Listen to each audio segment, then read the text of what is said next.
Bonjour.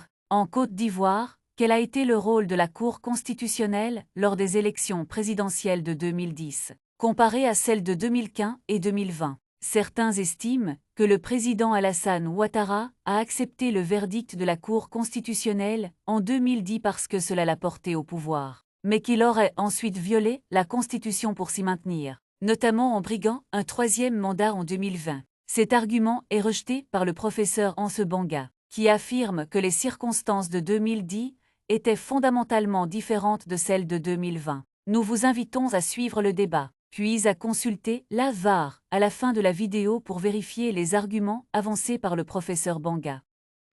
Donc vous, le débat qui dit qu'on n'a pas eu de révision constitutionnelle, mais plutôt une nouvelle constitution en 2016, et qui remettrait les compteurs à zéro, on a entendu beaucoup d'acteurs politiques également se prononcer là-dessus. Oui. Pour vous, ce débat-là, il n'a pas lieu d'être. C'est même pas moi qui le dis.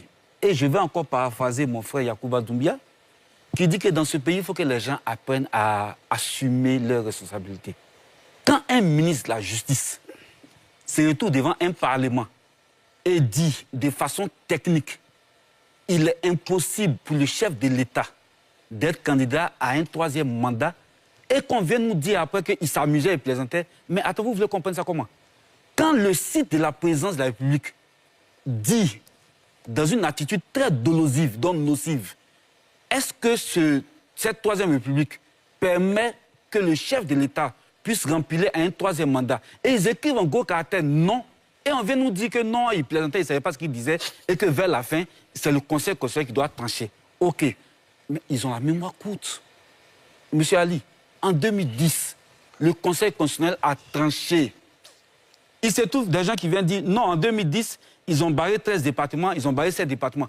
Mais les avis ou les actes du Conseil constitutionnel sont censés être insusceptibles de tout recours. Mais quand vous revenez sur ce que le Conseil constitutionnel a dit en 2010, et puis vous êtes étonné qu'on revienne sur ce que le Conseil constitutionnel a dit en 2020, nous disons, et ça c'est pas nous qui le disons, hein, c'est le ministre Cissé Ibrahima Bakongo, qui est un rédacteur de la Constitution, que M. Alassane Ouattara ne peut pas se représenter pour un quatrième mandat.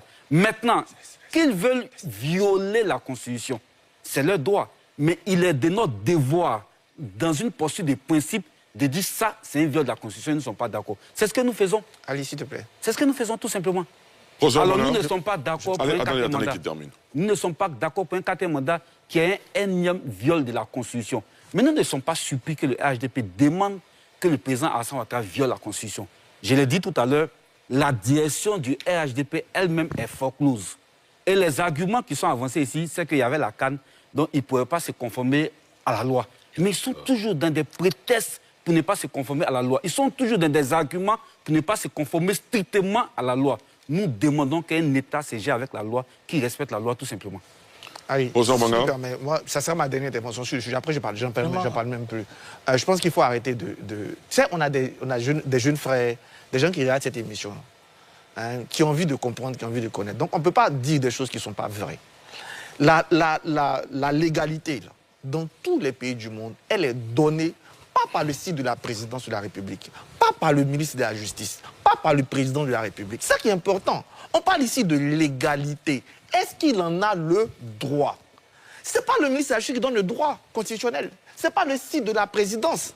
Donc quand tu mobilises tout cela, tu peux tomber dans la légitimité, dans la cohérence, dans ce que tu veux. Moi, je n'ai pas de problème avec ça. Hein.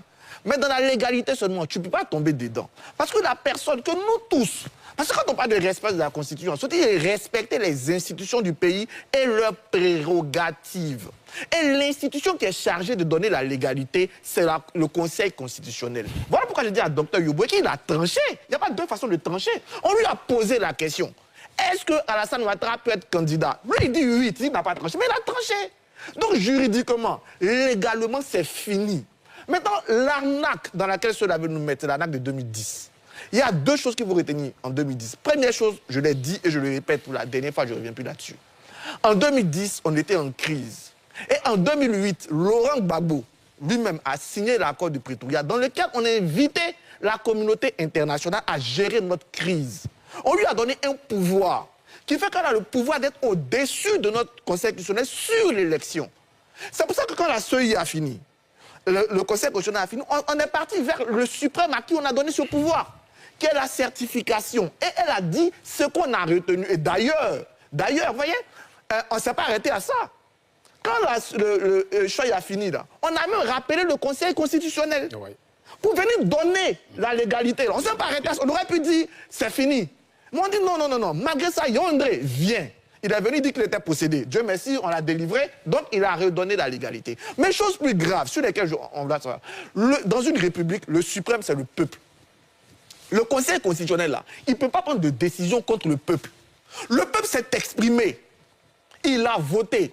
Toi, Conseil constitutionnel, tu ne peux pas venir mélanger des résultats pour changer ce que le peuple a dit. Ça veut dire quoi? C'est-à-dire qu'on va à une élection présidentielle, et ça, c'est dans la Constitution, que, par exemple, il y a 5000 voix d'écart. S'il y a un coin de fraude où on a 2000 voix, le Conseil constitutionnel peut annuler.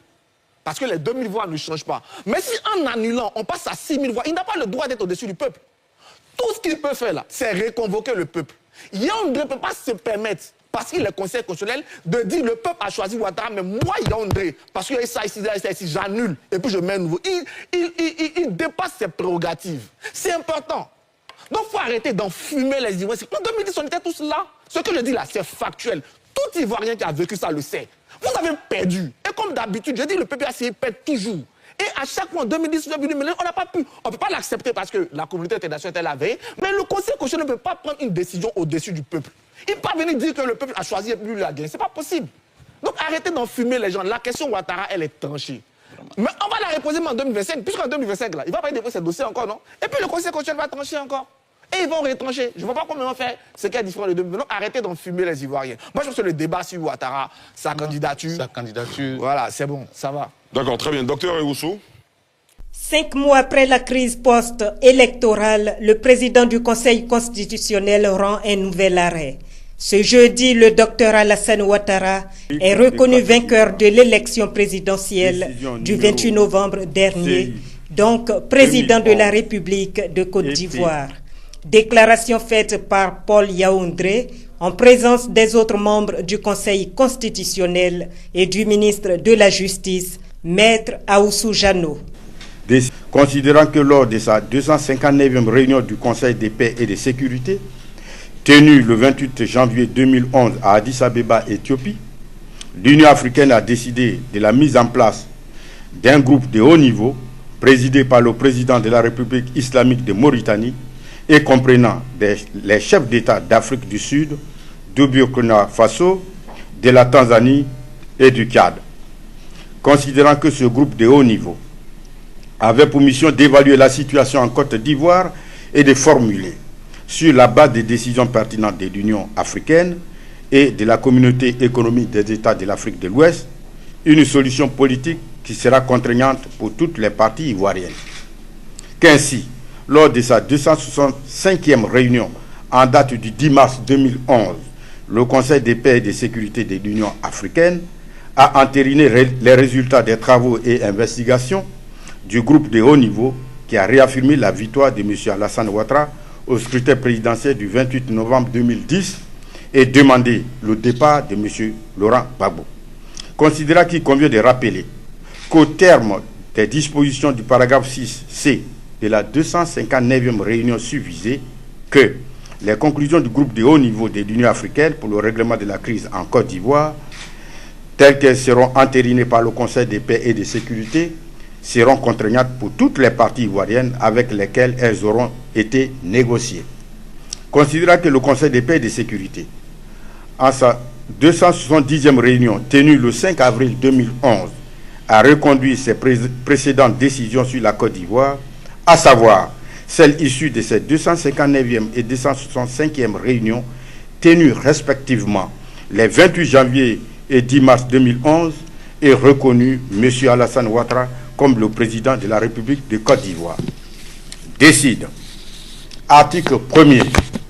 Le Conseil constitutionnel fait sienne les décisions du Conseil de paix et de sécurité de l'Union africaine sur le règlement de la crise en Côte d'Ivoire. Article 2.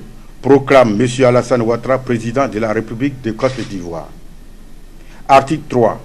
En raison des circonstances exceptionnelles, le Conseil constitutionnel prend acte des décisions prises par le président Alassane Ouattara et les déclare valides. Le Conseil constitutionnel invite le président Alassane Ouattara a prêté serment en audience solennelle dans les meilleurs délais. Article 4. Toutes décisions contraires à la présente sont nulles et de nul effet. Article 5. La présente décision sera affichée et publiée au journal officiel de la République de Côte d'Ivoire, délibérée par le Conseil constitutionnel en sa séance du 4 mai 2011. Je vous remercie.